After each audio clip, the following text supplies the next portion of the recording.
Wow, how are you today? I must say, in the last 2 weeks, I feel more stressed. I feel things are getting scarier. We have a Delta variant. We have people mm, who, yeah, we have all kinds of responses to that. And so that brings uncertainty.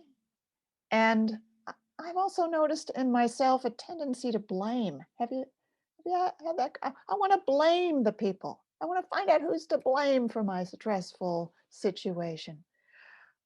Well, that's probably understandable. Oh, I didn't even introduce myself. Hi. Hi, I'm Weiser Cornell, and this is Support for Stressful Times. And we're going to talk today about blame and other feelings and how to be somewhat calmer during stressful times. Yeah, and I'm going to get back to blame. And I see people are writing some comments in the chat that are like questions or things you might want me to comment on, and that's great too. Please feel free to tell me what you're going through, what you're bringing here to get some support with. We're a group of people who can give some support to each other. About 50 of us here right now. And there'll be people later listening to the recording, and so glad that I can do these webinars and that they can give a little bit of support and greater strength and a sense of connection and community. It does to me too. So that makes me very happy. Yes. Well, all right.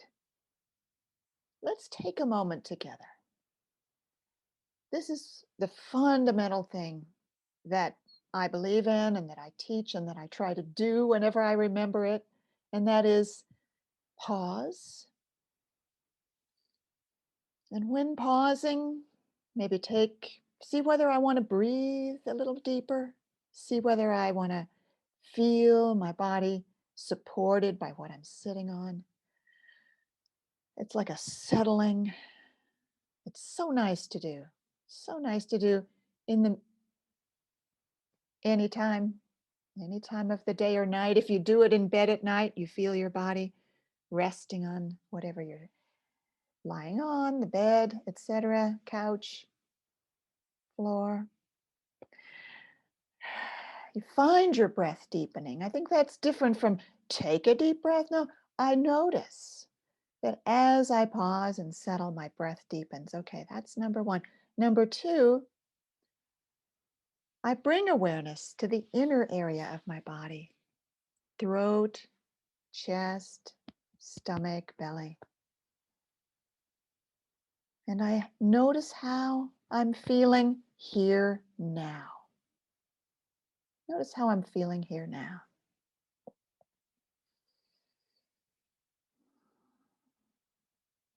That's number two. Number three, use the words I am sensing to begin to describe the feelings that are here. I am sensing.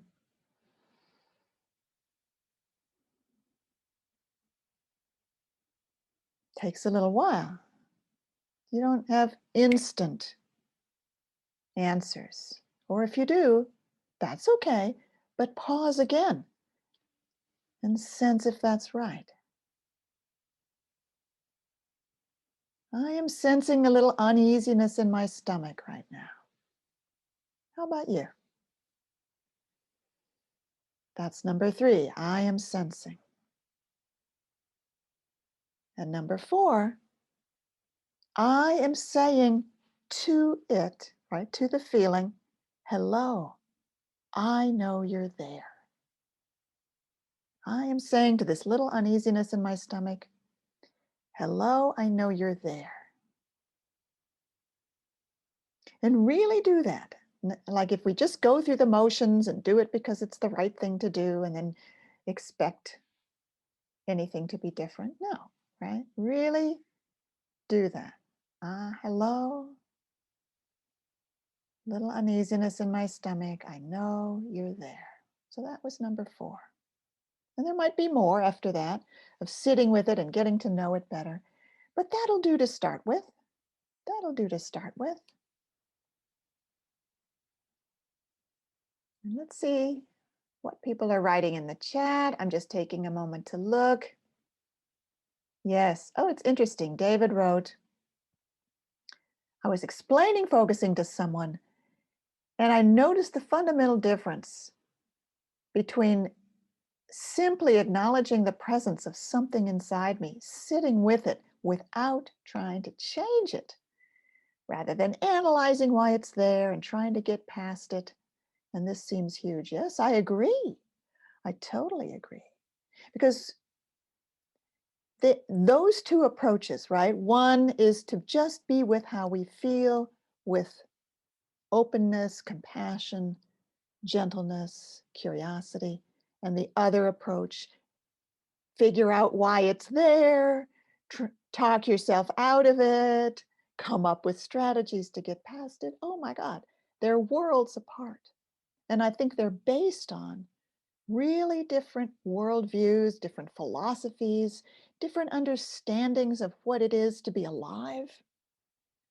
So the one that we do, the one that I'm showing you and inviting you into, the what's sometimes called the radical acceptance of everything, that how we are can be as it is. We can be with how we are. That's based on a philosophy of process. That whatever is here right now that I feel, when I bring awareness to it, it's already changing. Awareness changes things. It's sort of like the, quantum physics approach to where as soon as there's an observer, the position of the particles changes. Well, notice what happens when you bring awareness to how you're feeling. And that, not just any awareness, right? But a kind, compassionate, spacious, accepting awareness, which is why we try to use words like, hello, I know you're there. Because the tone of voice is important, the attitude. It's not, hello, I know you're there. Hello, I know you're there, and I'm here with you. So the method is meant to capture a kind of total acceptance, right? Acceptance of what's here, allowing it to be as it is. And you know what? If I have a part of me that doesn't want it to be how it is, that's sick and tired of how it is, that wants to change it, I say hello to that too.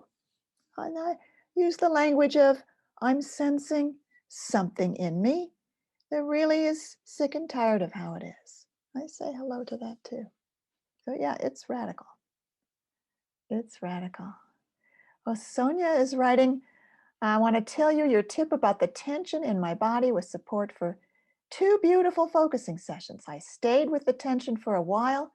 From its point of view, it needs to be in constant vigilance that something very bad would happen, like suffering and death. And perhaps the only way to avoid that would be being perfect. Oh, what a beautiful process, Sonia.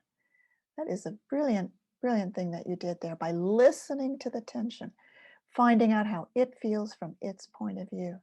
And so much of what we're going through these days brings up earlier issues from our life, right? And that's why it's so important in stressful times to be gentle with ourselves and give ourselves this kind of compassionate company. Because this is especially the time when we might get hijacked by parts of us that are also doing their best to help us, but maybe they do that by making us more tense, making us more blaming. Yes, I'm going to get back to blaming, and so on.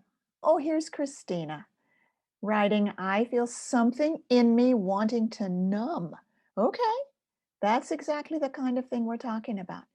Right now, I sense shallow breath and shoulder neck gripping as if on edge, waiting for the other shoe to drop. Of course. One of the nice things we can say to ourselves is, of course, right? No wonder. Did you ever tell your feelings to another person and have them say, oh, why do you feel that way? Or you don't have to feel that way. I can feel a part of me really not wanting to be responded to by why do you feel that way or you don't have to feel that way. I would other I would really like other people to respond to my feelings with, "Hey, yeah, I get that. Yeah, no wonder. Sure, of course. That sounds hard." Right? And then I realize that's how I'd like to respond to myself. And that's how I hope you, Christina, are responding to yourself. Yeah, there's something in you that's on edge and waiting for the other shoe to drop, like there must be something, maybe something even worse about to happen. And saying to that part of you, of course. Yeah, that makes sense. No wonder. Can we say that to ourselves? Whatever we're feeling right now, can we say, yeah, of course. Yeah, of course. No wonder. And again, there's these two worldviews. And in one, we say, yeah, of course, no wonder. And in the other one, we say, well, let's figure out how to not feel that. And let's talk, let's find some reasons why that's wrong to feel. That's a part. Hello to the part of me that wants to find ways to fix how I feel. I am going to say, I'm here. And then there's a part that's worried that if I don't find ways to fix how I feel, then I'll feel bad forever. Well, hello, I know you're there. I sense you're worried about that. But in fact, we don't feel bad forever. This at- kind, compassionate attention, this no wonder, of course, is the greatest thing I've ever found so that feelings change, right? In this atmosphere of acceptance that we're talking about here, that's when feelings change. When they are fully heard and allowed to be how they are, they do change. Anya writes, I feel sadness and it's almost unbearable. Oh, of course. I don't know all the things that are going on for you, Anya, that sadness would be here, but I have a lot of sadness too.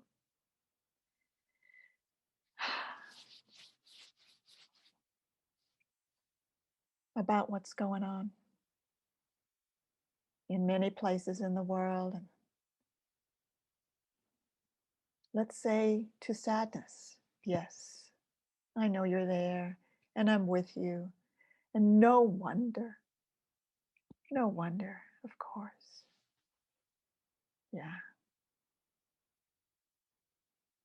Eleanor writes, I'm backing off from wanting to fix my feeling of urgency and wanting to micromanage. And sitting down with all of it, allowing an open and welcoming attention. Yeah. So there's a feeling of urgency. There's something in you wanting to micromanage, and you can sit with that. You can be with that. Hello to the feeling of urgency. No wonder, of course. And hello to something wanting to micromanage. No wonder. Deb writes, I'm saying to myself that everyone has their own reasons for doing what they do. You know, you're talking now, I think you're speaking to the place in me that wants to blame. Let me talk a little about blaming. I said I was going to.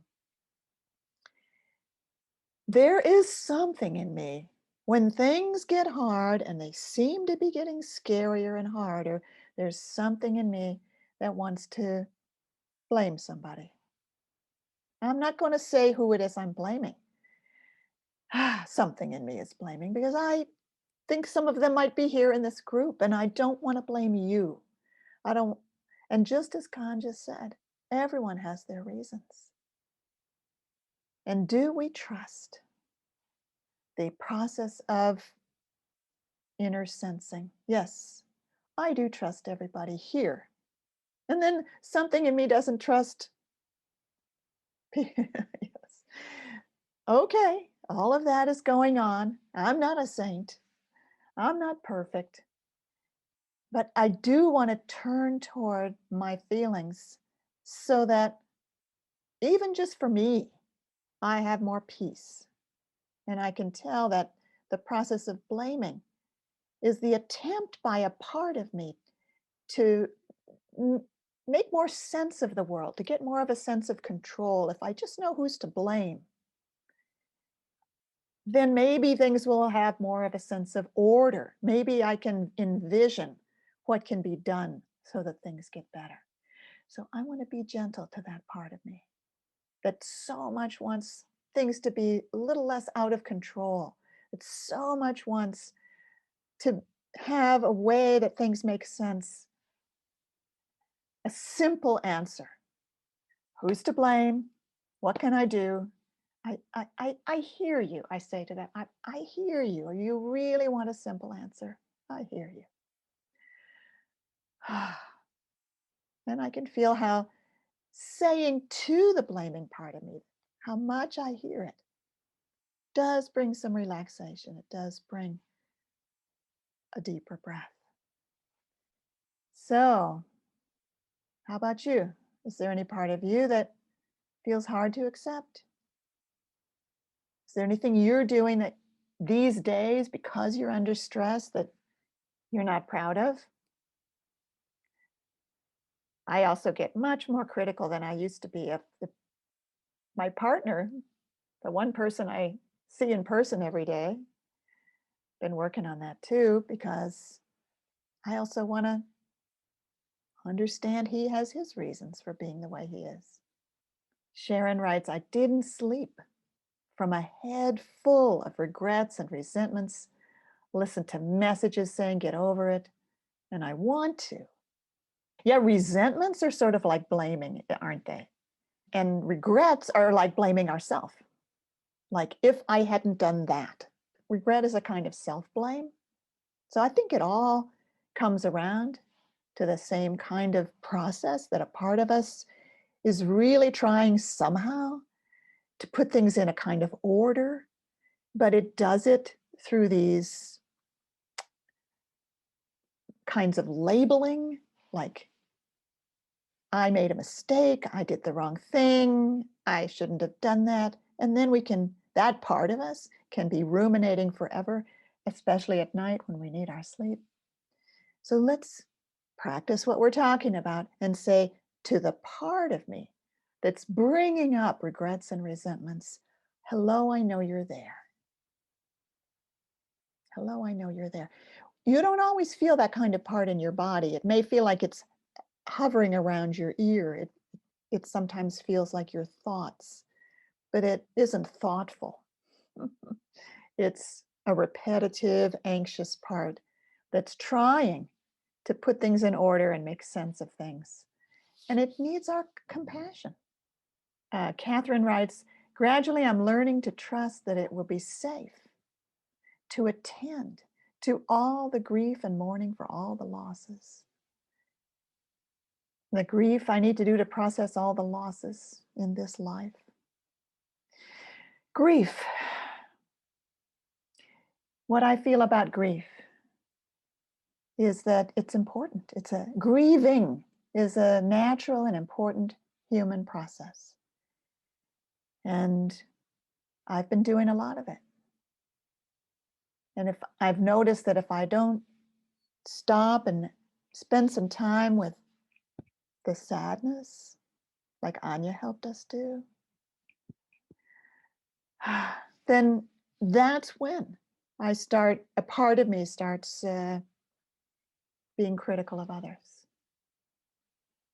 And yet, as Catherine is saying, there can be another part of us that's afraid the grief will be too big. There might be a part that's afraid, no, if I start grieving, it'll be an ocean that washes me away. So let's say hello to the part that's afraid It gets to be afraid. We can say to the part that's afraid the grief will be too much, hello, no wonder, of course, I really hear you. Just keeping company with that is also part of the grieving process. You're not avoiding anything. And you know what? Even if the grieving is as big as the ocean, there is a beach. You can sit on the shore and just be with all that. Lily writes, something in me, and maybe all of me, feels so sad and scared because there's so much smoke in the air. And it's only July. Yeah. And Lily is saying, no wonder, of course, I'm here with you to the scared feelings. And me too, Lily. I say, no wonder, of course. It makes sense to be scared. Ah, Sam writes, I'm sensing something in me that feels confused, anxious, scattered, sad, and tense. Well done. Well done at being able to find and articulate all that. And now say, hello, I know you're there, and I'm with you. Be the one who can give company, but not trying to fix, just being here. Yeah, and Angelica writes, something in me feels frustrated about not being able to fix things outside my control. Of course, no wonder. You can say to that part that feels frustrated at not being able to fix things, no wonder. You know, that reminds me of that wonderful motto, or it's called the Serenity Prayer. It's from the 12-step program, I believe. That's where I learned it anyway. God grant me the serenity to accept the things I cannot change, the courage to change the things I can, and the wisdom to know the difference. There's a lot of wisdom there in that discernment. There's things I cannot change. Those I need to find a way to live with. Things I can change. There's more I can do probably than I think I can. And then that I can tell the difference between them. But accepting the things I cannot change is kind of a big job. And that word accept is a funny word because it actually has two meanings. It can mean kind of give up on or live with, learn to live with. Or it can mean this quality of compassionate warmth. So about the things I cannot change, I don't know if I should accept them or not. I might want to stay upset. Stay upset that the countries of the world are not all agreeing about a reduction of emissions and so on. But then I can be with my feelings of upset, not to make them go away, but so that I can draw on them. You see, if I don't turn toward my feelings of upset, they're going to drive me and they're going to come out. They're going to make life harder for my poor, long-suffering partner and other people I come in contact with. That's what happens to feelings that are not acknowledged, even very legitimate and important and true feelings. All feelings are legitimate, important, and true. If I turn toward my feelings, I'm upset, furious, devastated, angry about the lack of global attention to climate change, for example. They can still be here. They can still give me the passion I need to take the few steps I can take. And by turning toward those feelings instead of ignoring them and letting them burst out, I'm also making the world a safer place for the people around me. Maria, I'm sensing something in me that worries about getting old. There's another thing we cannot change. Yeah, we can be with the worry about getting old. And there's a richness there. I mean, there's so much. Me too. Haja writes, I'm noticing part of me that judges others who judge and believe their judgment And then, hey, everyone has their reasons, and saying hello, I find I want to hold and comfort the other. I can feel their fear. I can say hello to that. And then comes that sense of being together, held hands and being here. So nice. Yeah, Marguerite writes, I just realized I'm really angry. Yep.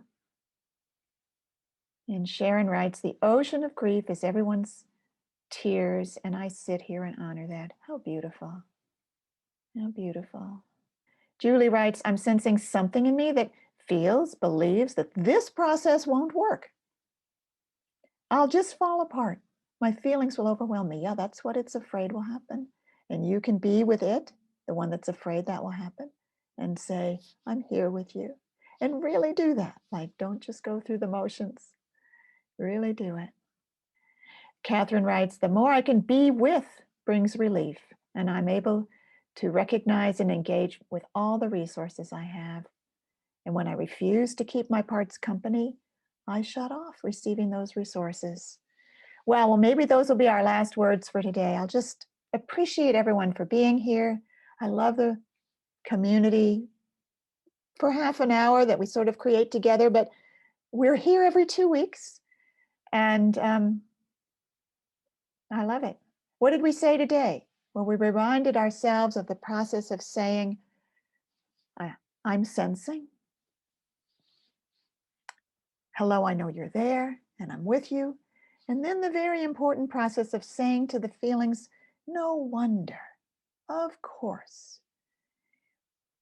And the understanding that when we treat our feelings this way, they're actually more likely to change than if we get identified with a part of us that tries to fix them and change them.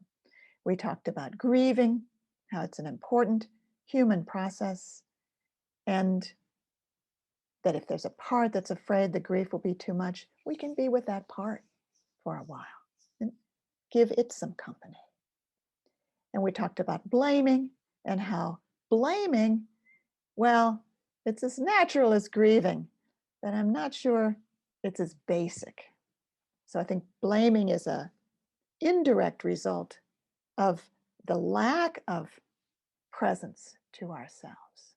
And I'm taking that to heart myself because I've been doing a lot of blaming lately. And it's really great to pause and say, okay, something in me has been blaming. I'm going to say bye bye. Thanks, everybody.